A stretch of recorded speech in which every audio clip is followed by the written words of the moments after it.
संगति। संगति से ही व्यक्तित्व का निर्माण है। जैसी संगति बैठिए तैसो ही फल दीन। जो कुछ गंदी दे नहीं तो भी बास सुवास। इस प्रकार के अनेक बातें कहावतें हमारे जन जीवन के अंदर प्रचलित हैं।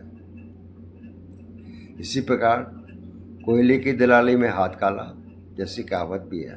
क्योंकि व्यक्ति सामाजिक प्राणी है, उसे सुख बांटने के लिए अन्य व्यक्तियों की आवश्यकता तो है रहेगी और पड़ती भी है।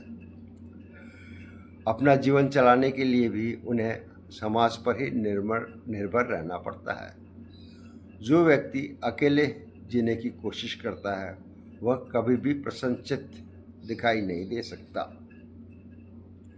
संगत का प्रभाव स्वयं पर भी सीधा पड़ता है और समाज में भी साख का प्रभावित करता है, इज्जत बनाता है या बिगाड़ता है। संगत मन में वातावरण का निर्माण करती है। लगातार एक ही प्रकार के विषयों की चर्चा करने से व्यक्तित्व उसी प्रकार का बन जाता है। अलग अलग संगत अलग अलग प्रकार के व्यक्तित्व तैयार कर देती है। यह निरंतरता ही अभ्यास है। यह व्यक्तित्व ही समाज की व्यक्ति की पहचान बनाता है। अतः समाज भी शुरू से ही व्यक्ति के संगत पर आंख रखता है। आवश्यकता पड़ने पर चेतावनी भी देता है। माता पिता बच्चे की संगत के प्रति अत्यंत जागरूक होते हैं।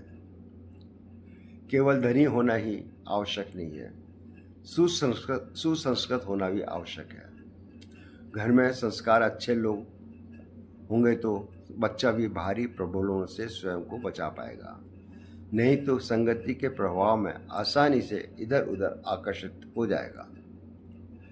संगत का प्रभाव गुणात्मक विकास होता है, संज्ञात्मक नहीं।